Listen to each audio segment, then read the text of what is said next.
Okay,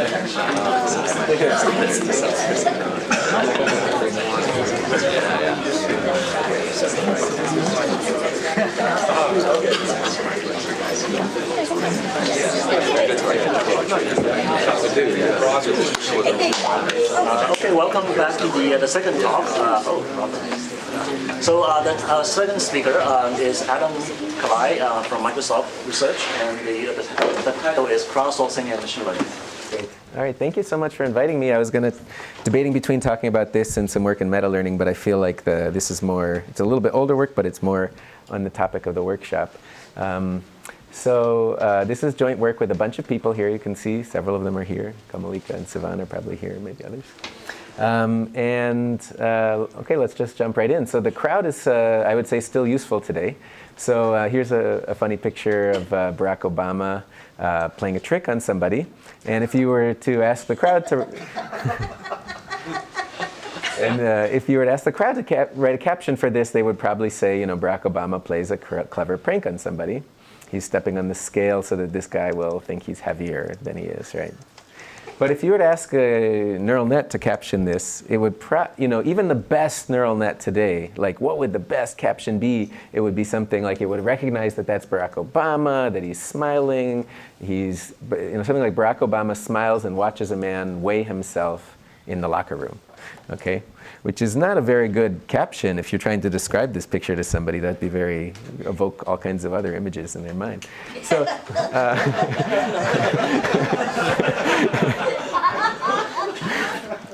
so the point is the crowd still has a rich understanding of the real world in ways that machine learning algorithms are far from understanding, and we'll see if we can help machine learning algorithms understand the world better.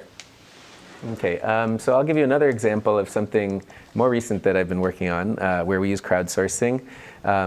Okay, there's a lot of ways in which, the title is Crowdsourcing Machine Learning. I'm not going to be able to cover all the applications of crowdsourcing and machine learning. And one of the most basic applications is just having the crowd label data. Okay, but the crowd can label data either captioning, they can also label things in just much better ways and more efficiently than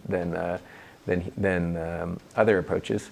So here's an example where we were using the crowd in a fun way. So there are these things called word embeddings, which probably many of you have heard of, right? Okay.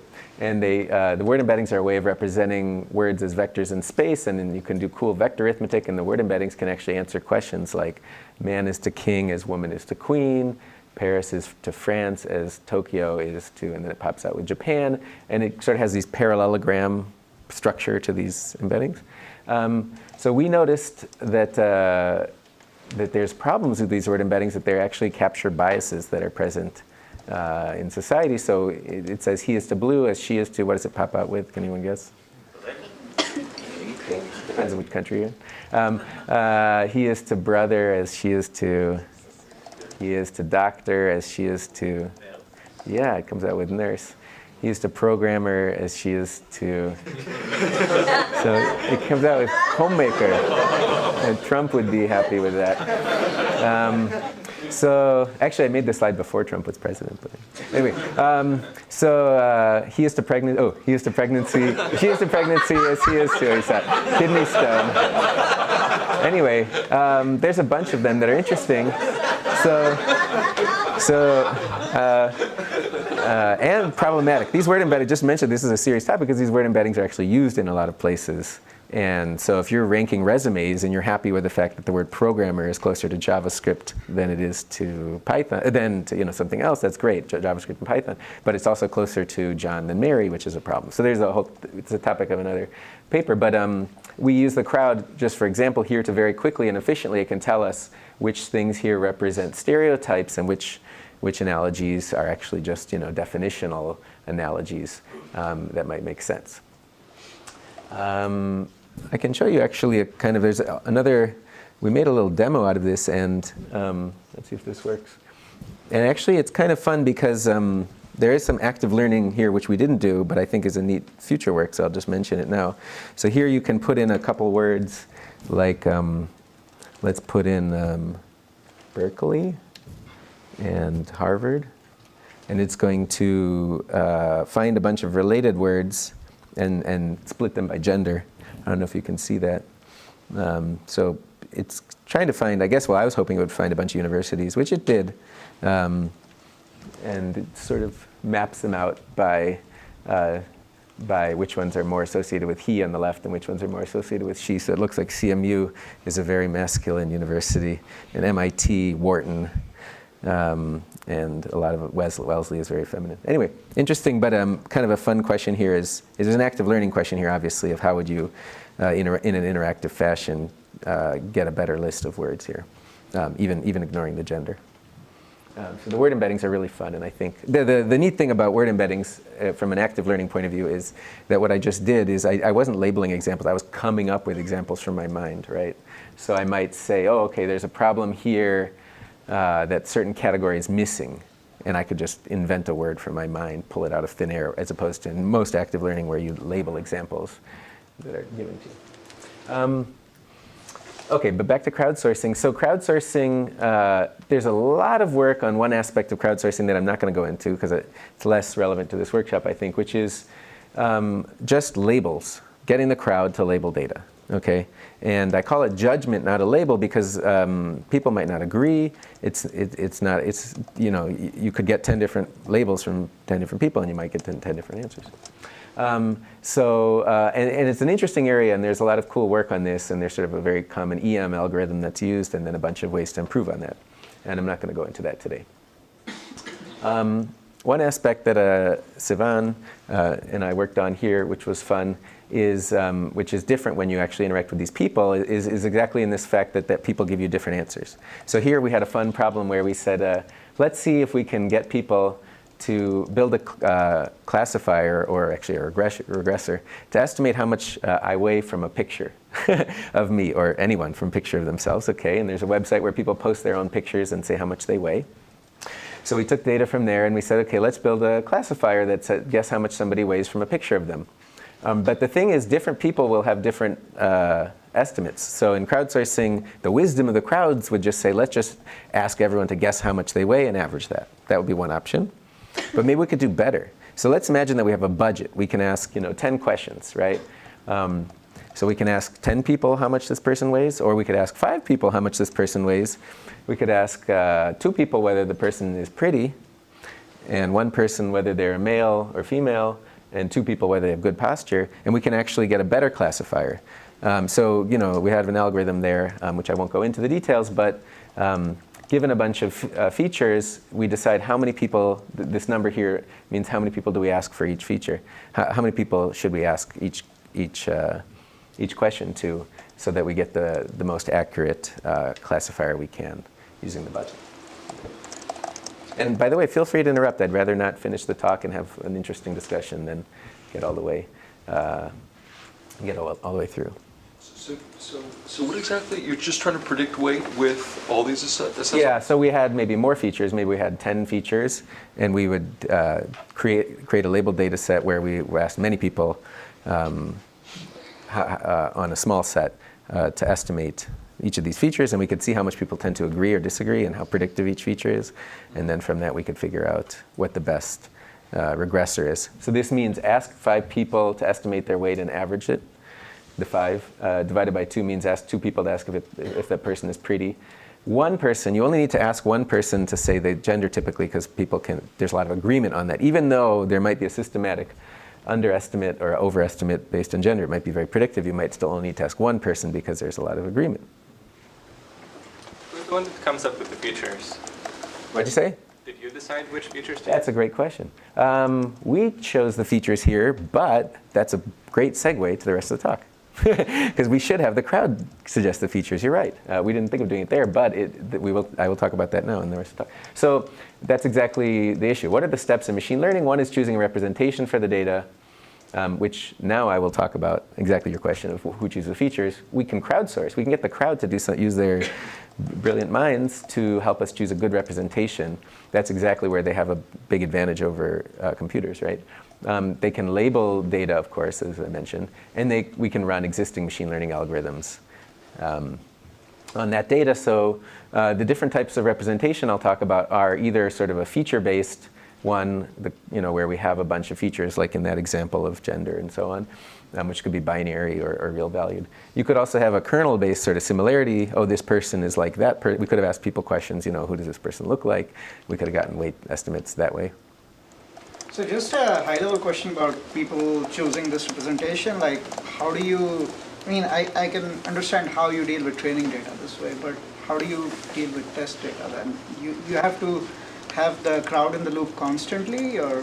Good question. So there's so you have two options. One option is you can, so imagine you have a data set of products, okay, and you have images for each product. One option is you get a new product and you have people label all those features for the product or tell how similar it is to previous products. Another option is that you first use the crowd to get the features and then you train classifiers to automatically do that. And so there's been follow-up work which does exactly that.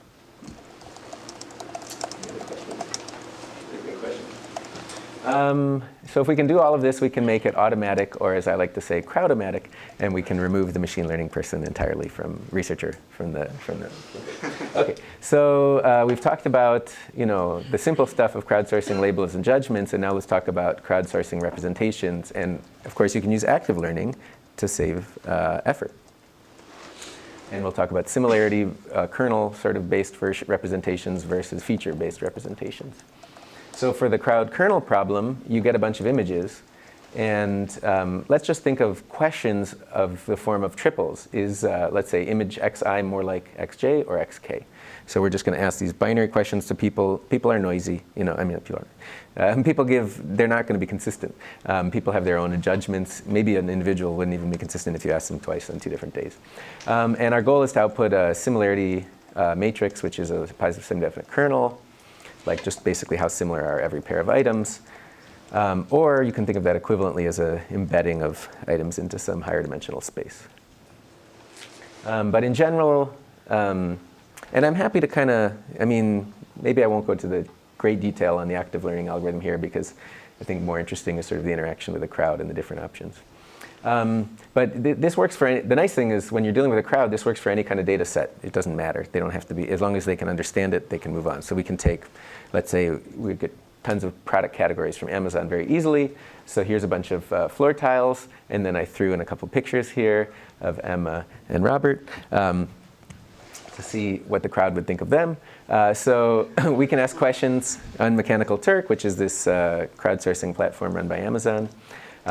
We can ask questions for like a penny each. I forget. They're very fast. They like to answer these questions. What might stress you out?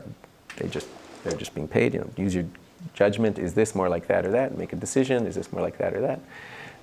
At the beginning, we're going to randomly choose our questions, and then these are adaptively chosen with active learning to get better and better questions, so that we're asking more and more interesting questions, and we're getting a finer and finer understanding of the different objects. And what you get is an embedding of the items into Euclidean space. Okay. So what happens if you ask whether Rob is more similar to this part or that part? They may answer kind of randomly. They may make a reasonable decision. You're saying if Rob is more similar? Yeah, they'll give you an answer. Okay. They have no choice. They have to choose one or the other. We didn't give them a no an opinion option. It doesn't make sense. Yeah. So so maybe in this case, maybe Rob kind of looked like the numbers. So he was, he was on a background of, I don't know if you can see, there's like a blackboard in the background with some equations. Anyway, and then you could imagine all kinds of, I'm not sure if this video will play, but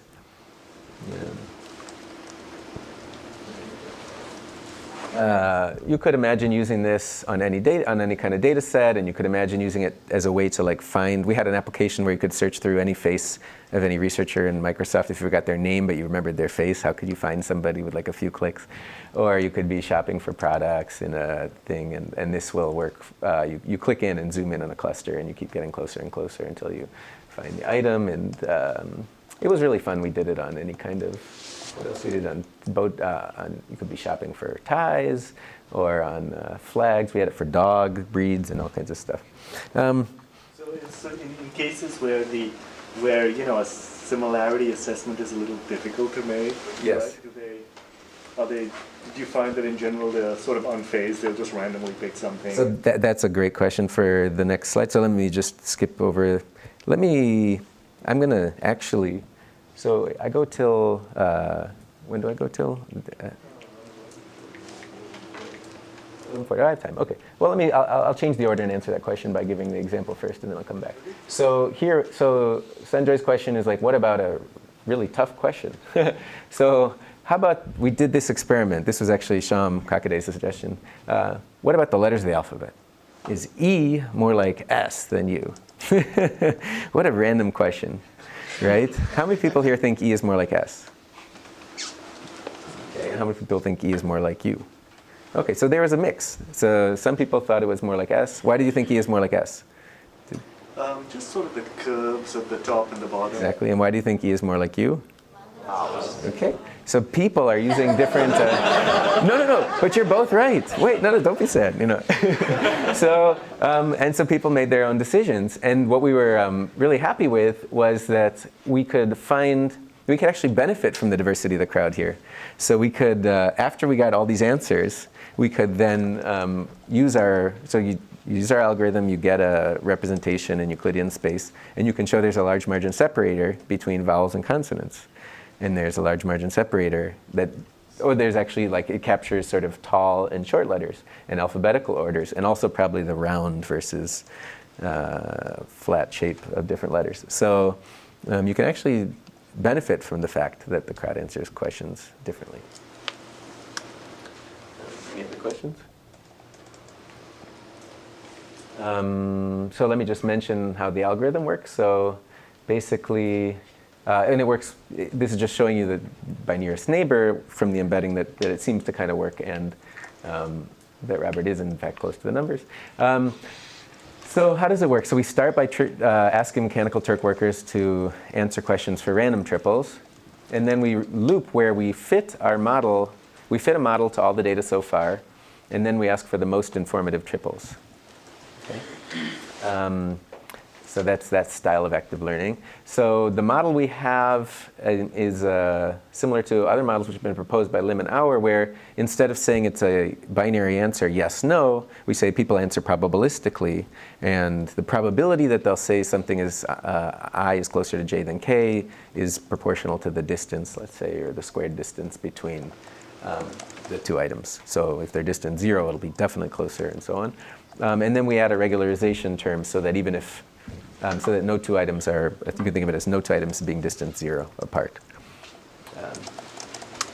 And it turns out that this problem, unfortunately, is not a fitting, just even fitting the model, given a bunch of observations, is not a convex optimization problem, but we can show that we can still solve it assuming in sort of a realizable case where people are answering according to, if they were really answering according to a probabilistic model like this, then stochastic gradient descent will still converge to the correct model. And then the question is, so we're positioning, we're estimating the similarity matrix, and then the question is which triple to query next, and we use some kind of information game criteria with a prior. I can go in, but into the details, but I'm not sure it's that useful. And it sort of, but it did in practice also save a bunch of queries when we ran that. So it ran this algorithm compared to just querying random triples. So when you say same performance, are you evaluating also based on the triggers? Yes. So the way we evaluate is we have sort of a 20 questions game where you imagine that the person is picking one of these items, is shopping for one of these items, and then you get to ask let's say 20 questions. Is it more similar to this or that? And you want to see how many questions it takes you, or how after 20 questions, how high ranked is your estimate of the position of this item. So this is in contrast to sort of another active learning approach, which you could talk about, like the closest to the margin active learning, which I've also worked on with Sanjay. Just a small point is that in these probabilistic settings, sometimes that one is very tricky. Like, the inspiration behind choosing something closest to the margin could run into problems if if something is very close to the margin, we know it's close to 50-50. People will certainly answer this very, very close to 50-50. Why would we ask that? That's not very informative to us. Whereas this sort of information gain criteria might be more helpful. So in cases like that, would you suggest having sort of a don't know option? Or? Well, no, we'll let the workers answer, but I'm saying this won't improve our like entropy of the distribution of items, right? Because the answer will be, we could ask 100 people. After asking 1 million people, we would still know that this item is halfway between these two items. So the things won't move around much.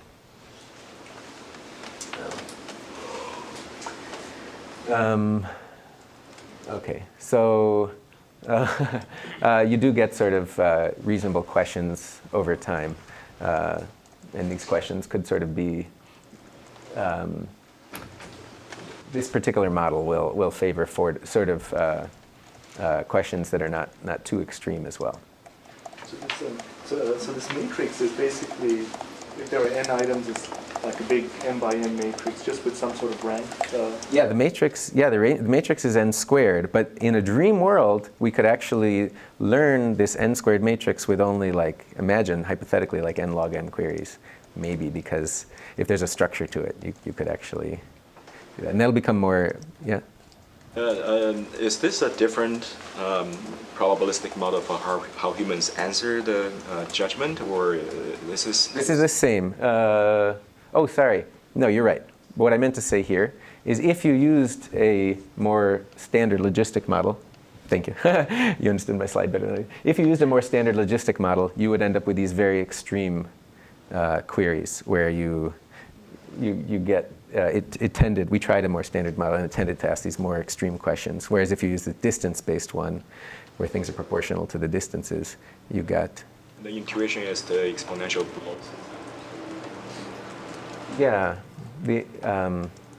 because I mean, I think it's just a mismatch between the model and the way people answer questions. People think nearby things tend to be. Yeah, I think your intuition is probably better than what I said. Yeah. When you have got the matrix for your n items, how do you extend it to new items? How do we what? Extend it for new items, because you've just. Yes, we thought of it as a batch problem where we had all the items up front, but you're right. You could definitely think of it as an online problem where you got a new item at a time, and then you would imagine that over time your query strategy would evolve essentially into a tree, right? Like this is the first question you ask. After this, do you ask this question or that question, a tree or a branching program and stuff? There's some fun things to think about here for an online problem as well, I think. How would you quantify the informativeness of the triples? Good. So the way we talked about information gain was we said, okay, now we have an item, we want to know which of the pairs to query it on. Is this most similar to, and we need to choose a pair of items. So we actually pretend that this item is a random, we've already fit the model. So we have an embedding of points in space, or similarities. We pretend that this item is actually a random one of the other items in the data. It's kind of weird, but we assume that the data, the sample, we have enough samples and enough, we started with enough random triples to sort of get a reasonable approximation of the space. So we say, okay, this item is maybe, what if it were a random one of the other items and we just don't know which one? What question could we ask that would give us the most information about which one it's likely to be? See, so we start with a uniform prior over where it is, which of the other items it is. If we were to ask one question, that would help us understand which one it is, combined with the data we already have about the item. What'd you say? Items. Yeah. The search is n cubed. The search, well, I think we did this once per item. So for each item we did it once. But yeah, so it was an n-cubed algorithm. But typically, like for a crowdsourcing algorithm like this, I mean, since humans are involved, they're going to do if they're going to do n queries, that's, n dollars or whatever, and so n-cubed, it can't be, the runtime is typically not the biggest factor. But we could try to come up with a more efficient algorithm. There might be an issue because difficult questions might also be difficult questions for computers might also be difficult for humans. So for the very informative questions for the algorithms, those questions can be very hard for humans to answer. So if I am presented with this kind of question, is this picture more like the left one, right one? Right. People will just get a 50 to 50.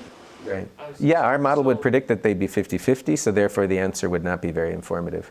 Yeah, so the answers of the humans might not be very helpful for the computers to determine which one is the right answer. Yeah, yeah, so we wouldn't ask this question because we would say, if our model was a good fit, we would say that it's, Yishai? So would you think about adding like an alternative to the human who would say, this is not a good question? You could ask that, you could add that, that would be fine. It didn't seem to matter because we would just get 50-50 kind of answers, or at least that would be fine. I mean, yeah, but I think they were just fine. We just told them, use your best judgment. Didn't seem to be a big stressor. And now we'll see kind of the more, so let me skip, we did this on all kinds of data sets and it was fun. But, and then people generalize this exactly to the direction you were asking, like about removing the human from the loop entirely so that then they can label future examples using machine learning. So they can get a good embedding using the human, get a good representation using the humans, and then there's this nice snack system where they did it with food, but I mean you could do it with any domain. And they were able to get a good embedding that would then be useful in other places, all using, I think it was okay, here's another application. This is a joint work with Kamalika and James Zhu, where what we did is we said maybe, when you start doing this with faces or something, you feel like, this embedding representation is you're losing a lot of information that every human has. There's a lot of knowledge we know that, I mean, you look at a face, you can say whether you think it's male or female, whether they're wearing glasses or smiling, and all these features, and those are explicit features. And if you ask them, is this person more similar to that one or that one, it's kind of a tough call, but I can tell you very right, well, you two are similar because you're both wearing glasses, but you two are similar. There's all kinds of reasons that people are similar. So anyway, why not just ask for those features? In the cases where there's obvious features, let's just get the crowd to give us the features themselves. Okay. And the goal is to get many features, have the features be the salient, the ones that stand out, the obvious features, not the third pixel is red or something. And you want them to be different. You don't want to keep getting the same features over and over, and you want to do it efficiently. You want to save money. Okay, so here's an example of, this is the most standard, like if you try to open a Mechanical Turk account, this is an example of a task they give you, this picture I put in. But what 3 tags would you give this picture if you had to give a tag for this? This is what a crowd worker might be asked to do. If you were a crowd worker, what would you say? Waving. Smiling, okay. Man, good. So we did that. We took this. Turns out to be a data set of somebody doing American Sign Language, okay, signs. And we took 10 images and we asked people to label them all with 3 tags. And it was fun because all of the tags they gave could have applied equally well to any image in the data set. They're all men. They're pretty much all waving in some way or another. And I forget what the other one was, smiling. Okay, then not all of them are smiling, but it's pretty irrelevant whether or not he's smiling. Maybe he is kind of smiling in most of them. But so I like this Vladimir Lenin. But anyway, so obviously the right approach is not to ask them on an image-by-image basis what the right features are, but the right approach is to show them the whole data set and try to understand the differences between the different features. Okay, so we would end up with a bunch of features in the standard approach where all the images were male, signal, bald, all of them 100 out of 100. This would be a terrible sort of user interface if you're trying to search for a sign. This is useful, right? Like if you had to find, there's somebody who did a project on this. You want to look up a sign in sign language. What's a dictionary for sign language like, right? I mean, people are gesturing. If you see a gesture and you don't know what it is, how do you look it up if you're trying to learn sign language? So instead, we go back to kindergarten, and this is not just us. This is a standard approach that's been used in a number of papers on crowdsourcing. I don't know if Devi's here, but so you might say, which one is different here? And so we would all agree that maybe why is that different? it's a shark. I mean, so that's not a good question. So it's better to ask what's common to the things, and then you won't say it's not that they're not sharks, it's that they're all vehicles, right? So it's good to ask questions of the form, what's common to a set of items. And even though computer scientists will say there's no difference between what's asking common to X, Y, and Z, or what's different than that, you could also say not. People tended not to say, oh, they're not sharks, you know. They tended to look for a positive feature that they all had in common. Although sometimes not. So we call these 2 out of 3 comparisons, and we would give somebody, let's say, 3 items and say, okay, what's common to 2 out of them? And sure enough, they would say, I got 2 hands, right? And that was actually the most common difference between images. And what's common to these? Well, again, these 2 are using 1 hand. Okay. If we did an experiment, we just gave them random triples, and this 60% of the answers were all just whether they were using 1 or 2 hands. So that's obviously an opportunity for active learning. And this is actually like a really, really easy win for active learning, and it really worked. So what did we do instead is once we get so the idea is once we get a feature from the crowd, we're going to ask the crowd, we're going to show them 3 images, they're going to give us a feature. We're then going to use the crowd to label the rest of the images, because anyway we wanted to get labels for all the features we have. So our goal actually is the input is a bunch of images, our goal is to get a bunch of features and label the data according to the features. Anyway, we've got the crowd there, it's such a great opportunity. So once we get a feature, we immediately label all the examples with that feature. And now there's no point in asking about a triple that we already know something that distinguishes them. So we would avoid asking about this new feature. Okay, so the algorithm here, I'll just give it by example. So let's say the features we learned so far are male, female, black hair. So we're going to pick bunches, again, an n-cubed algorithm. We'll just pick a bunch of random triples, and we'll say, okay, some of these triples, well, we won't ask these 3 because they're distinguished by female, and we won't ask some other one because they're distinguished by black hair. So well, most of them are split up by gender anyway. So then, but these we don't have an answer to. So we can pick one of these triples, and so starting from the beginning, we'll take a random triple. We'll say, okay, somebody will give us that they're male. We'll then go label. We'll ask the crowd to label all the other images according to which ones they think are male, and then. We'll give them another triple which isn't resolved, and then somebody will say, clean shaven, and then we'll go label all the images according to clean shaven, and so on, female. But this will prevent us from asking either male or female or clean shaven again.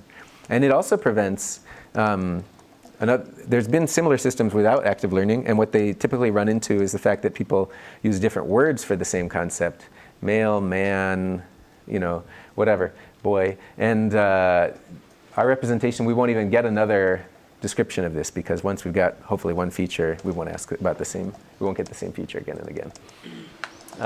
So we can analyze this under 2 toy assumptions. One assumption is sort of a hierarchical model, which the world is split into some kind of binary tree, and another is under the independence features. It's a very opposite model where where there's independent features and an ID assumption. These are 2 very opposite models. Neither one of them is realistic. The world is not a binary tree. The world is not a bunch of independent features. But maybe if you can show that your algorithm works in both cases, then maybe that's some intuition that it's a reasonable algorithm. So what happens if there is, presumably at some point people cannot come up with a distinguishing feature? Right. Yes, eventually, well, I mean, in this example here, they would always be able to come up with a distinguishing feature. So given any 3 items in a binary tree, there's always a distinguishing feature. I don't remember if we gave them an option to bail and not give a feature. And you can also put in quality controls. So if somebody gives you a bad feature that doesn't make sense, when you have people label it, maybe have 3 people label the feature for each example, you see there's not a lot of agreement. So I guess under the model, at some point, you just won't have any unresolved triples anymore. Yeah, exactly. That's what happens, in theory at least. So yeah, given any 3 items in a kind of a binary tree setting, you can see that you have 2 choices actually in this case. You can either say these 2 are the same because they're both birds, or you can say they're both the same because they're both natural. And it's kind of neat. One of them, I forget whether the generalist or the specificist, makes life harder for us as active learners. Like there's an n squared versus n cubed. I can't remember the difference. But anyway, you can think about these two different types of ways of answering questions.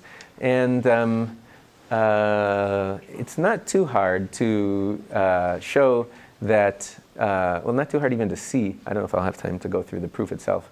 But it's not very hard to see that actually every time you ask a triple, an unresolved triple, you'll find out about a new node on in this tree. And there's only, if there's n items, there's only n minus 1 nodes. So, or if you're in d dimensions, d features, then it'll take you d queries. Whereas if you were using a non-adaptive approach, it would take you sort of d cubed queries. It should take you d cubed queries just to find 3 items, to find each feature, and I can show you why. In the independent features case, again, it takes you order d features, and it takes you actually exponentially many queries to find these things out. There's not a lot of hard math here, but let me just show you the simple analysis here for the hierarchical case. So given any 3 items, you can always go up the tree until 2 of them are under a common node and the third one isn't. And so there's always a feature. Every triple has a feature that distinguishes it, at least one. So there's always an answer. And moreover, every feature, like natural, has a triple for which it's, or animal, let's say, has a triple for which it's the only answer you can give. That's a little harder to see, but not too hard. You need something on the right here, something on the left here. And that actually would not be a feature, because they could have said animal or natural. But had we chosen, let's say, a plant, no, sorry. If we wanted animal, is that, somebody help me here. Every feature has a triple for which it's a unique 2/3. So this feature, we would have had to say, yeah, these 2 and a plant. I got the wrong example here. Anyway, there's always a triple. Yeah, that would have been the right one. The only answer to this one is animal. So, okay. And by design, we'll never rediscover a feature, so we'll take us order number of nodes in this tree to find all the features. And a non-adaptive algorithm, if you don't do active learning, how do you know you might need d cubed features? Well, in order to guarantee that we'll find this bird feature, the only way we can guarantee that we're able to find the bird feature, what if we're dealing with somebody who's a generalist? The only way we can guarantee to find the bird feature is if we choose these 3 items. Otherwise, we're out of luck. And if we're just choosing a non-adaptive algorithm that doesn't know anything about the data, it has to land on that triple by luck. And so it'll take n cubed. Do you see what I mean? Because if I chose these 2 and something else, they could have always said natural or some other answer. So even without the model, like, is it the only danger is that somebody would pick a feature that really doesn't apply to everything else? Is that kind of No, they would keep, I think it's more that they would keep choosing this 2-handed feature. You'd keep getting these very, very high-level features, and in order to find a feature that distinguishes, in sign language that they were, using their thumb or some very peculiar feature that they're using their left thumb, you would need 3 images where they're using their thumb, but 2 of them they're using their left thumb and 1 they're using their right thumb or something. Actually, I don't think they hand it. But anyway, and so the chance of picking that at random would be very unlikely. But once you start using an active algorithm, you'll realize, oh, okay, so now I realize that all these images are using thumbs. Let me see what's distinguishing these different thumb images. And then they'll say, okay, well, this one is using both thumbs. This one's using, you see what I mean? So it's actually, the concern is that you just and it's a real phenomenon. You will, if you just pick random images, you won't get at the fine-grained details of the data set because you won't hone it. You need 3 kind of very similar examples in order to get at these fine-grained features. So I think we did it on a few data sets of faces, sign language, and flags. Or not flags, I think it was a mixed product data set. And just to tell you that, yes, we got many more features, many more features using the adaptive algorithm than random triples, and many more different features. So that kind of worked as we expected, which is not usually the case for my experiments. They usually don't work as you expect. Anyway. So how many features did you have to throw away because they weren't, robust? We didn't throw away features. We just would have people label them. And I think we didn't end up, I don't think we ended up, I'm trying to remember, but I don't think we had a process for throwing away features in our experiments. So Well, I mean, you were saying that, you have like 3 people. Right. We just take majority of 3 people's opinions and call that the truth. Yeah, I don't think, but I was saying that we could add that to the system. There's many ways you could improve it and get better features. You could also get better words for things. Maybe somebody misspelled a label. Our system doesn't ask people to improve on those or anything like that. So just mention a couple other fun things you could do with a crowd. This is not my work. This is some work of other people, but I think it's a great example of crowdsourcing, really the high level. So you imagine you want computers to program for us one day, right? And there's this idea of programming by example or programming by natural language where you say, okay, I have a string and help me get the last number out. You describe it in English. Get the last number from this string. And you give some examples. Foo12 is 12 and 55 bar, that should be 55. Okay, and that's all we want to do as a programmer. We want the computer to figure it out. But now there's a bunch of edge cases and a bunch of, like the computer might need many more than 2 examples. But that's where the crowd could come in. The crowd could come in, if the crowd can understand in English from this description in these examples what you want on all these other cases, the crowd can provide further labeled examples, which can be enough for a programming by example system to then go ahead and generalize. So I think that's a kind of cool idea. So we've talked about the steps in machine learning, which were choosing a representation, labeling the data, and running a ML algorithm. What's the missing step? There's one step that I didn't mention beforehand. Yes, choose the problem. Actually, and then there's something else in between choosing the problem and getting the representation for the data. Yeah. So we can actually have the crowd choose the problem and get the data. This was just a silly kind of fun experiment we did. I never published it. But we said, hey, help us, how can you get the crowd to choose a problem for you? And you say, go to the crowd and you say, help us brainstorm some interesting machine learning problems based on a data set that we'll create. They had no idea what we wanted. So we rephrased it and said, help us invent a fun game. Guess blank from a picture of blank. Okay? And then they were very good. They said, guess the gender from a picture of handwriting. So that was the most common one that people suggested. But they also had fun ones where they said, try to guess what color eyes I have from a picture of me with my eyes closed. So they really understood this, and we could have made all kinds of data sets. We went ahead and did that for the handwriting one, where we had the crowd then just take pictures of their handwriting with their phone and send it in and tell us whether they're man or woman, and you can build a classifier, blah, blah, blah. So you can actually really remove the machine learning researcher from the... Okay, so conclusion, the crowdsourcing can help machine learning by finding interesting problems, questions, I didn't mention that, but finding interesting models and representations, really using, hopefully, the intelligence of the crowd in interesting ways. Active learning can definitely help us make crowdsourcing more efficient and more practical, save money. And hopefully, long term, this combination of crowdsourcing and machine learning can help us make a combination of neural networks, artificial neural networks, and real neural networks can help us make progress and help computers understand the interesting machine learning problems. Thank you.